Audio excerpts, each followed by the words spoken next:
listening to Historyman, a project of ekbarnes.com, where we walk in the footsteps of heroes and proclaim freedom reigns. On today's episode, we're talking to Joseph Johnson from Cherokee County, South Carolina, and the engagement at Fort Thicketty. Welcome, Joseph. Thanks, Eric. Appreciate being here. Joseph, the upstate of South Carolina is replete with a number of skirmishes, battles, engagements in the Revolutionary War that have literally been lost to the history books. Very few know about them.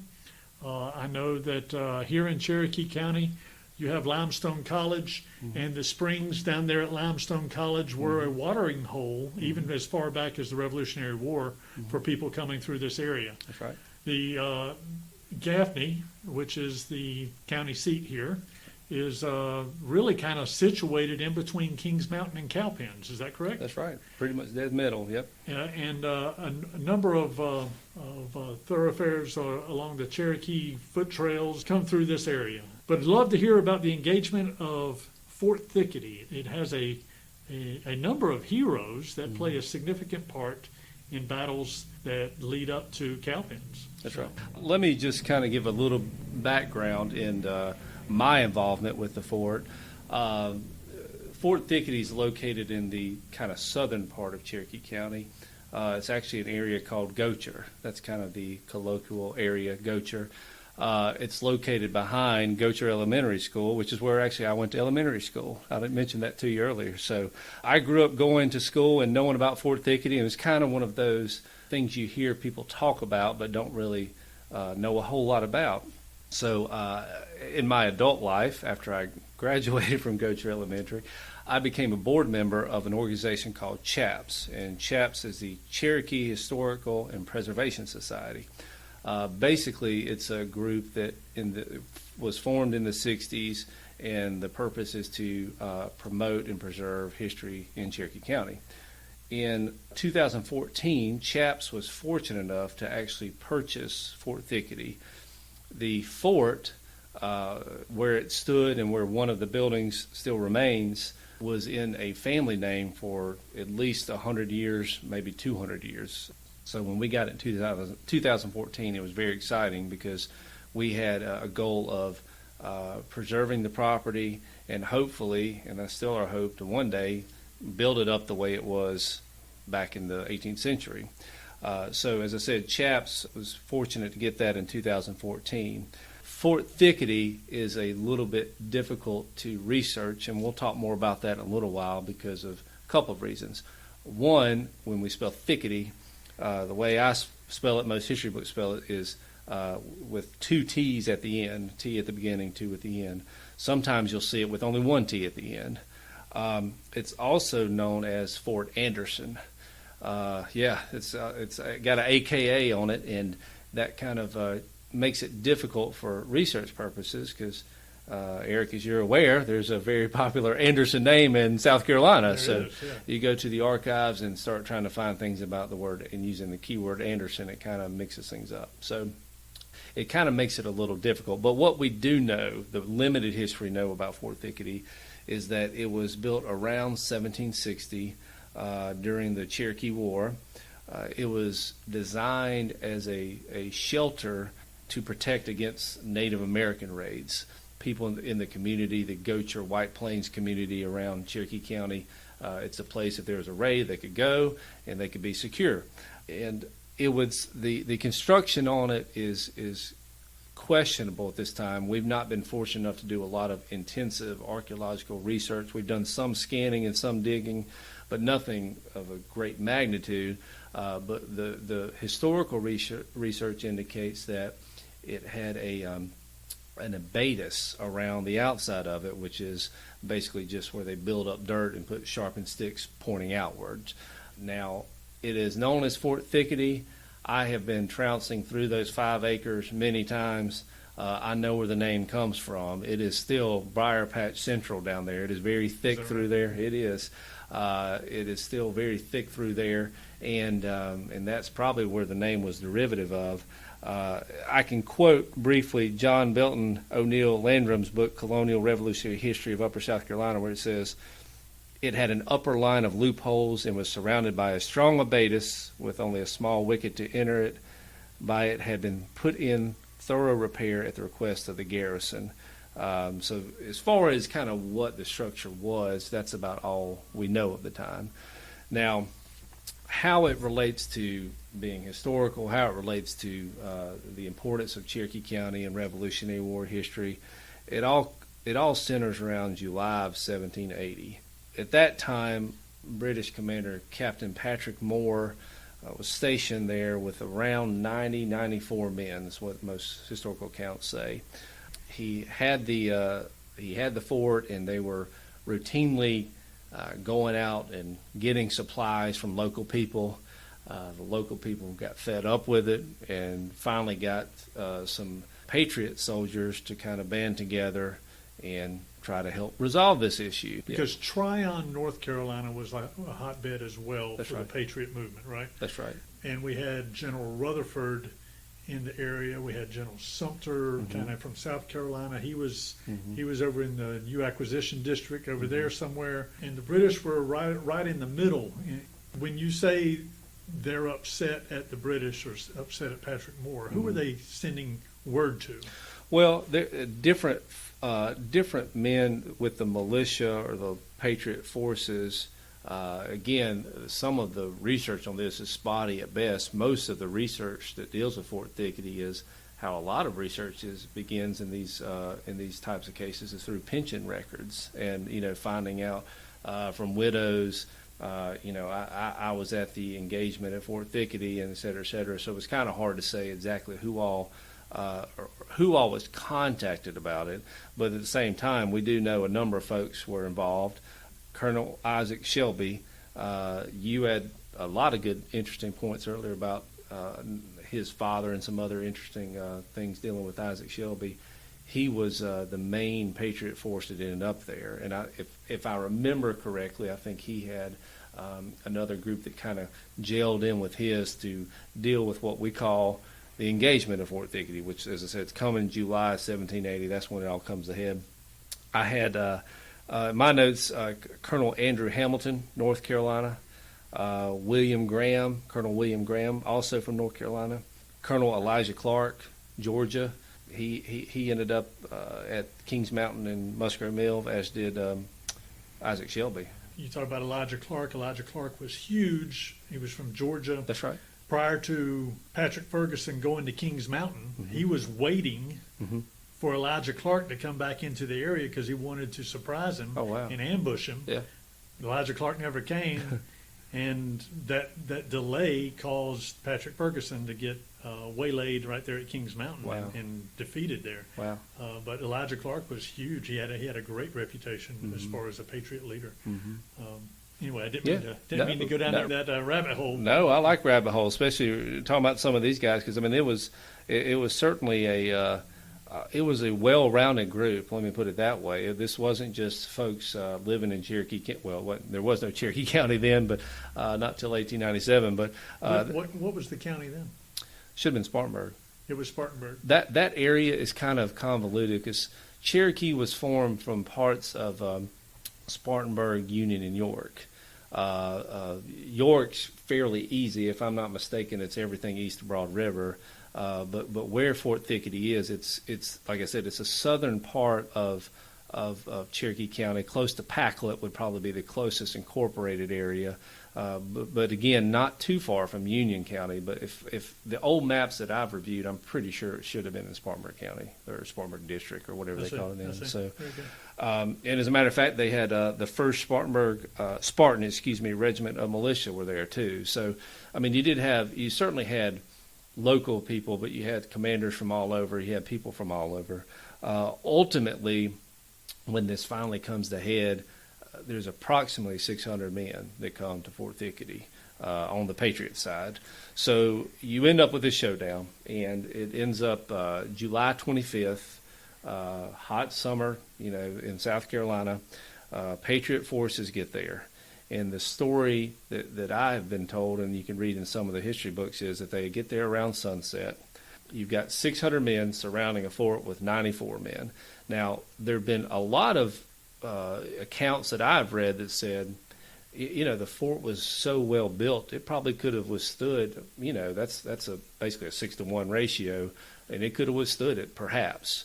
Well, they had they had all their stores stored up inside that fort. Right. You had food, you had water. More importantly, you had ammunition. A lot of ammunition. A lot of ammunition. Yes. And there was really only one way in and one way out of that. Mm-hmm. That in talk about a funnel. Mm-hmm. That's right. It was virtually like that. That's so, right. Yeah. Those are the stories that I have heard too. Yeah. And going out to the site, the present day site, the topography is clear. It's the high ground. I mean, it is the high ground of the area, and you can clearly see that would have been beneficial to whoever had it.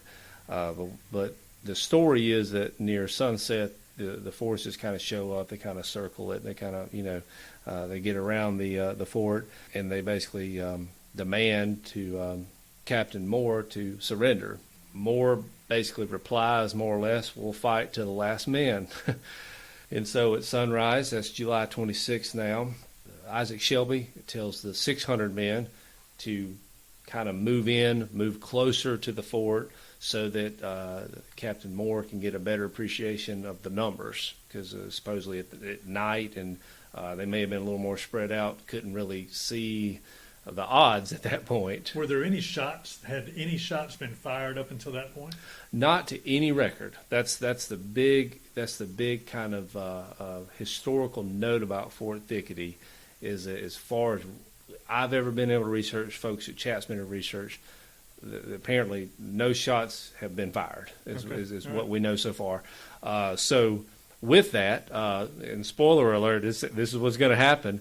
The 600 men come in. Captain Moore sees the numbers, and his bold promise he would never surrender quickly changes course, and he surrenders without anybody firing a shot. And so what that essentially means is all of those men, of course, are taken prisoner.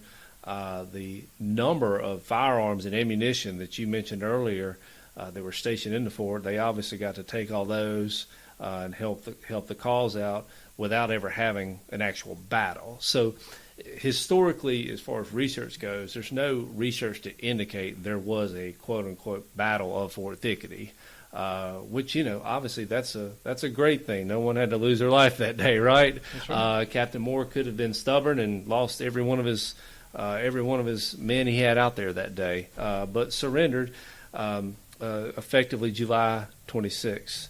And it's interesting to me, and we can compound more on this, about the timeline in this county, okay? That's July 26, 1780. August 19th, same year, Musgrove Mill, right down the road.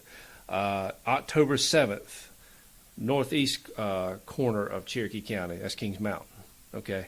That's where Shelby was again, and as well as Elijah Clark, we mentioned earlier. And then January 17th, the next year, Cowpens. And so Cherokee County is in a unique place, being the smallest county in the state, but having some of the most important battles of our American Revolution.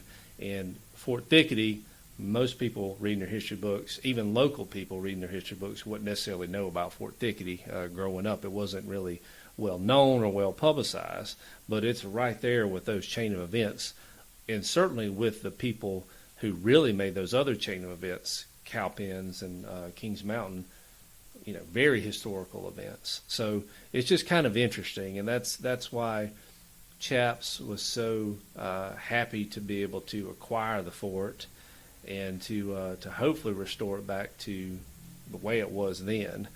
I can talk, if you want, briefly about kind of what we've done and where we Yeah, gone. let's talk about that. Let's kind of paint a picture for what people who would come to the area will find out there. Sure. Well, if you go out there now, we have a block building. We kind of colloquially call it the fort, that building, but it's really just a blockhouse building. It's probably, I'm ballparking, 18 by 24 foot. It's not a huge building, but when we got the fort, the prior landowners had actually done some things. They put a tin roof over it and done some things to help protect it. But it's still 200 years old, and it just been out in the wilderness for that long. and it needed a lot of help. As a matter of fact, it was probably sits about 30 feet off the road, and when we got it, the just overgrowth, mostly kudzu and vines and stuff like that, you couldn't even see it from the road. I mean, it was that kind of overtaken with weeds and things. So we were very fortunate to be able to secure some additional logs. There was a farmhouse down the road towards Union, down 18 towards Union, near the Grindle Shoals area. That's where Morgan came from there to Cowpens. And that house looked like a normal farmhouse, but it actually was a cabin they had put siding around and built, kind of added other rooms to. It was a cabin from that era. It was, that's right. It was. We had our experts look at it, and the logs on the cabin, the one we were going to acquire, looked identical to Fort Thicketty. So we were very fortunate to have some logs, because the building we were restoring, some of the logs had some damage, termites, that sort of thing, and some of them weren't really, the corners, we kind of had to tighten up, so to speak. So not only that, the original block building would have been kind of a 1.5-story building.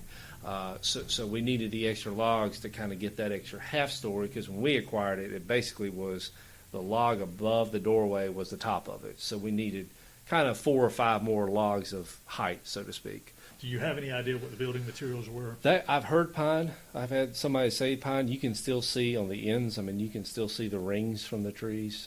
They're pretty thick. I mean, they're up to the thickest part, because they're kind of probably 6 inches wide and about a foot wide the other way, if you want to look at it that way, and 20 feet long.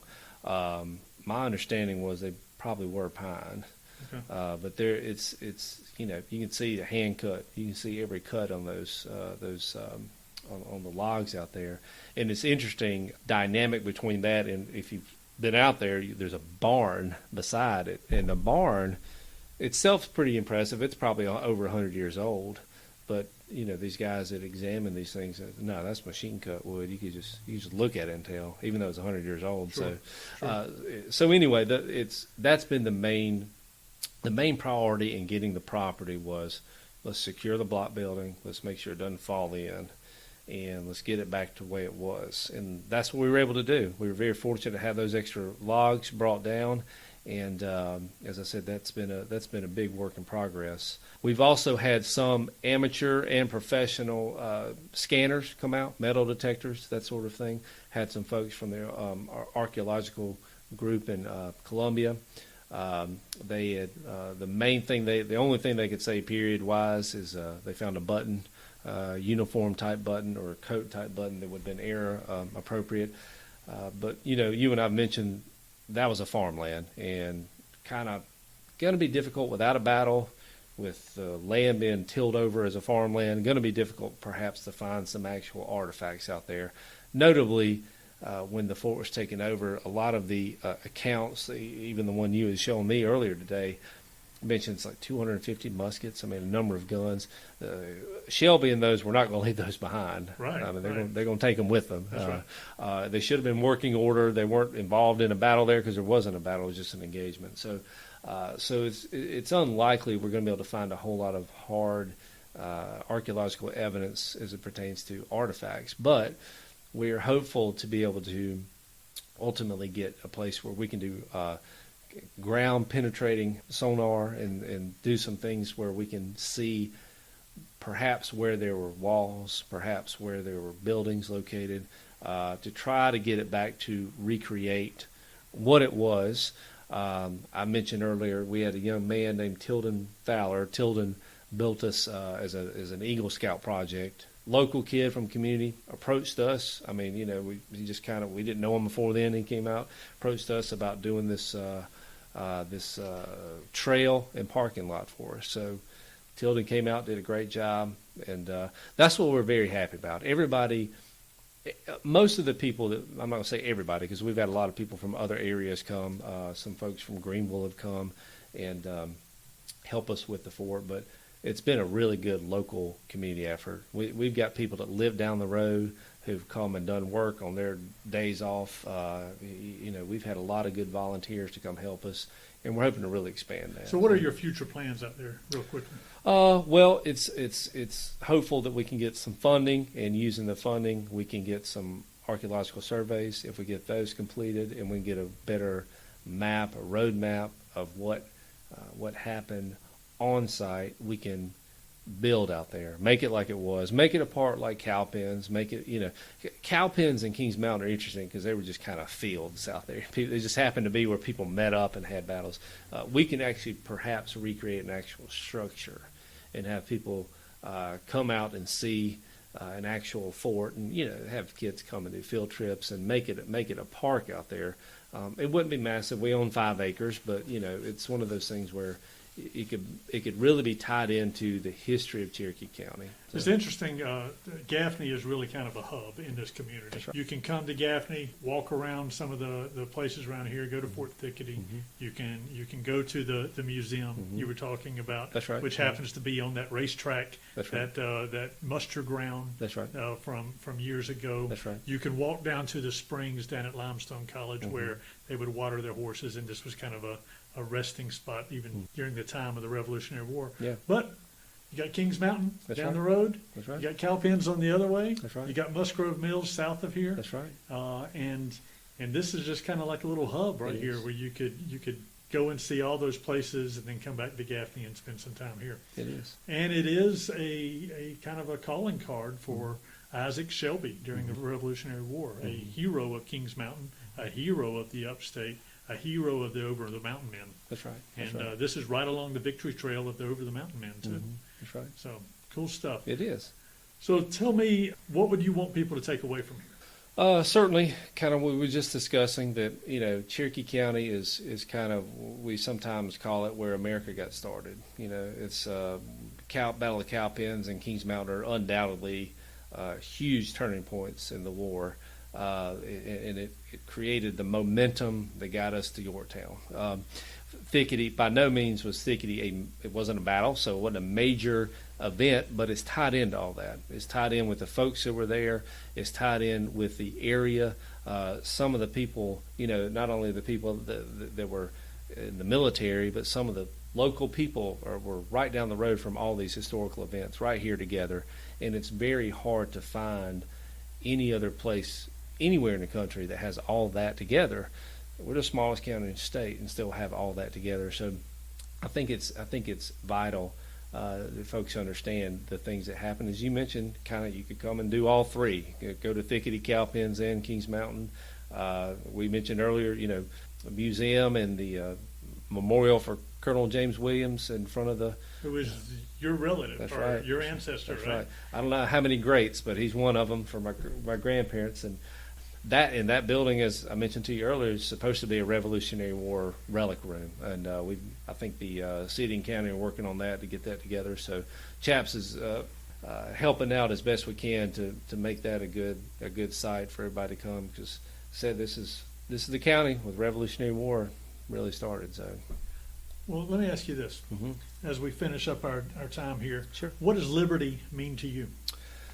To me, it's certainly one of those things that I don't think that we ever need to take what those people did then, and certainly what a number of people done since then, for granted. The Revolutionary War was an interesting time because the people at Fort Thicketty, as far as the records show, Captain Moore may have been the only true British person there, and this was a neighbor versus neighbor type engagement at Fort Thicketty in some of these battles. And the people, obviously we want to think, and we all agree we were on the right side of the equation for that, and that certainly you had to kind of do the thing you had to do to oppress tyranny. And I just think, when I think of liberty in our country and what's happened with that war or subsequent wars, I never want to take it for granted. I think liberty to me means you continually appreciate what you have. We have a lot in this country a lot of countries don't have, and a lot of people have fought and died to protect that and preserve that and keep that going. So, Well, thank you so much.